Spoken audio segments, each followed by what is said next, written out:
Isang magandang umaga mga kababayan. Mula Luzon, Visayas hanggang Mindanao. Good morning everyone. Ganun na rin sa ating mga kababayan na nasa iba't ibang parte po ng mundo. Isang magandang buhay sa lahat. Ito pong mga DDS ay pakunti na po ng pakunti ang kanilang bilang. Makikita po natin ito sa mga maisog rally po nila. Hindi na po kagaya ng dati na punong-puno at napakarami pong mga nabudol. Ngayon kukunti na po ang mga tagahanga, taga-suporta, umiidolo sa mga Duterte. Alam niyo po itong mga DDS mga kababayan, ito po ay ating obserbasyon. Sila po ay magaling sa pami-make news mga kababayan. Diyan po sila magaling. Ito pong mga grupo nila, mga grupo ng mga vloggers na DDS. Para po lituhin, para po magbigay ng maling impormasyon sa mga Pilipino. Pinalalabas po nila na malakas pa rin ang Duterte hanggang ngayon. Pero ang katotohanan mga kababayan, nako! Bagsak nang sa survey, wala pang umaattend sa mga rally, kaya pinapakita lang nito na wala na. Goodbye na sa mga Duterte. Wala na po yung mga dating supporters nila malalakas. Marami na po ang namulat sa katotohanan, marami na po ang gising at galit sa pamilyang ito. Dahil po sa kanilang pambubudol, galit po sila sa confidential funds na winaldas, hindi makapagpaliwanag kung saan ipinunta ang pera ng bayan. Galit din po ang ating mga kababayan, lalo na po ang mga pamilya ng EJ case. Mga pinaslang, 30,000 lives, 30,000 Filipinos po ang pinatay ng pamilyang ito, especially po yung mastermind, ang kanilang ama. Kaya mga kababayan, maliwanag na sirang-sira na ang Duterte. At ang kanyang mga galamay, ang mga vloggers ng DDS o mga DDS vloggers, sila po ang gumagawa ng paraan para palabasin na malakas pa rin ang mga Duterte. Pero ang katotohanan mga kababayan, wala na, laos na po.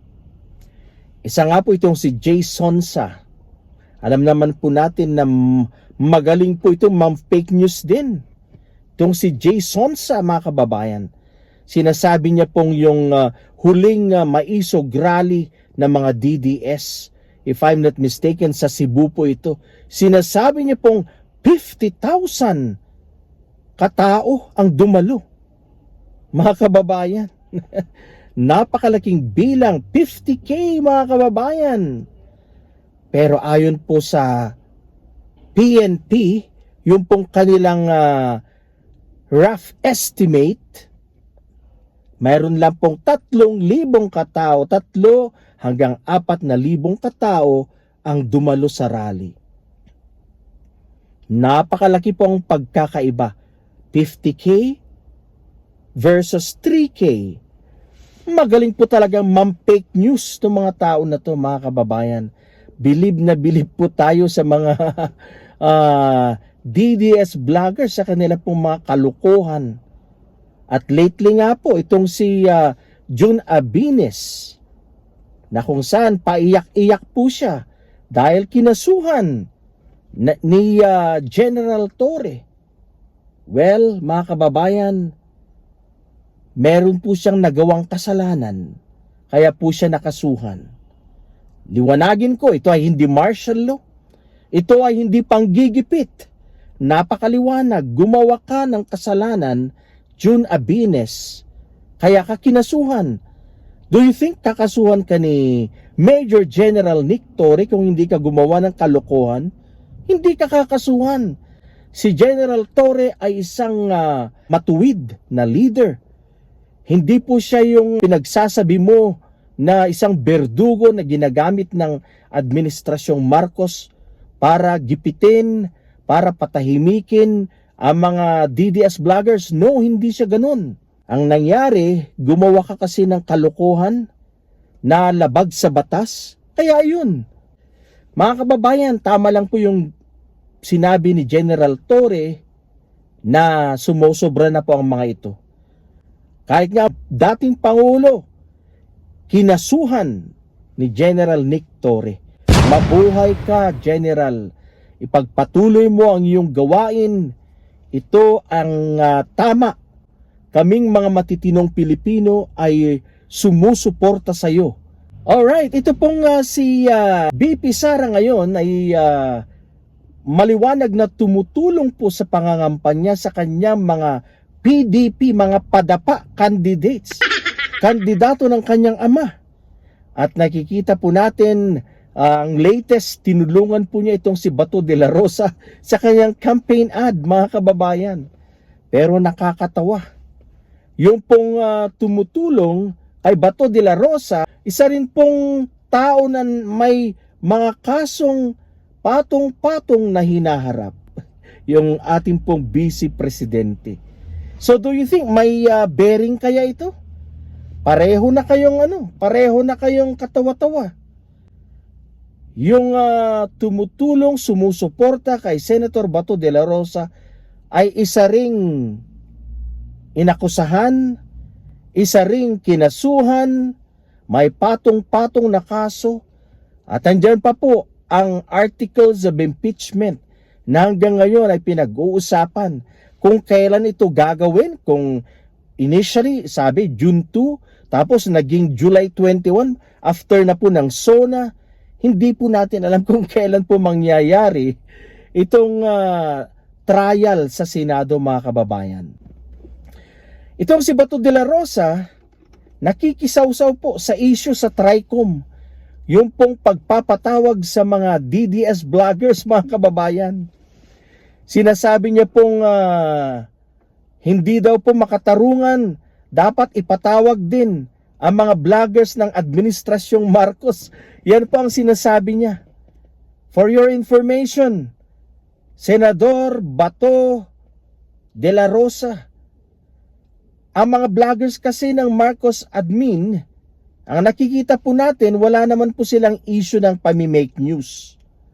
Ang problema, ang mga DDS vloggers, ang mga Duterte vloggers, ang mga Duterte galamay, sila ang gumagawa ng pami-make news. Kagaya na lang ng ginawa ni Jun Abenes kay General Torre, na ginawa niya ng photo edited, ginamitan niya ng AI, at pinalabas na yung pasyente na nakahiga sa hospital bed ay si General Torre.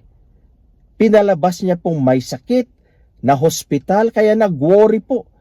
Nag-worry ang pamilya ni General Torre, ganun na rin ang kanyang mga katrabaho, kanyang mga colleagues. Sila po'y tumatawag, nagtitext sa kanya at tinatanong kung kumusta siya. Yan ang malaking pagkakamali ni Jun Abenes, mga kababayan. Pami-make news. Magaling po sila, pati si Jay Sonsa. Yan. Isa rin po itong si Dado. Iba naman po itong si Dado dahil ito po ay pagbabanta naman ang issue nito. Itong si Dado. Ano ba to? Dado Clemente o Dado Enrique? Isa sa mga vloggers din ng Duterte ito, si Dado. Sila po ay walang nagawa kay General Torre. Isa-isa po silang nahuhulog sa kamay ni General Torre, kaya palakpakan po natin itong si General Torre.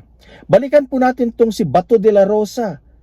Yan, Bato de la Rosa, kaya DDS ang mga pinapatawag, mga DDS vloggers, dahil sila ang magaling na gumawa ng mga fake news and disinformation. Yan ang dahilan kung bakit sila pinatawag, yan nga sa TRICOM, sa lower house, sa mababang kapulungan. Sabi nila, maisog daw ang grupong ito, pero itong po mga vloggers nila, hindi ko po nakikitaan na sila po ay maisog. Mga duwag naman po, mga kababayan. Ayaw magpakita. Kagaya ni Harry Roque hanggang ngayon, na nagtatago pa rin, mga kababayan. Kung wala po silang kasalanan, kung malinis po sila, abay, dadalo sila kagaya ni Attorney Enzo Recto. Wala naman siyang kasalanan. Walang problema sa kanya, dumalo siya. Oh, by the way, don't forget po, pakisuporta po ang Bunyog Party List sa eleksyon. Huwag din po natin kalilimutan si David Angelo para senador. Siya po ang representative ng Bunyog, mga kababayan. Si Attorney Claire Castro, hindi rin po siya natakot na pumunta sa hearing dahil wala po siyang kasalanan. Alam niya pong malinis ang kanyang konsensya. Hindi po siya nami-make news. Hindi po siya nag-spread ng lies. Ang target po talaga ng TRICOM ay yung mga taong gumagawa ng mga kabulastugan, mga kalokohan, pami-make news. At ito po ang mga DDS vloggers. Yan, nagsasama-sama po sila. Nagmamatigas po sila hanggang ngayon. Ayaw po nilang mag-appear sa mababang kapulungan. So titignan po natin. Titignan po natin ang tigas ng mga taong ito. Anyway, si Bato de la Rosa, pinagtatanggol niya po ang mga DDS vloggers, mga kababayan.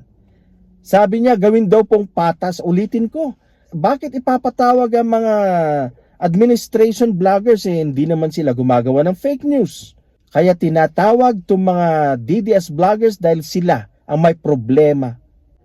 Mga kababayan, ulitin ko po, huwag po nating iboto ang mga kandidato ni ating Pangulong Digong. Huwag po nating iboto ang mga pro-China.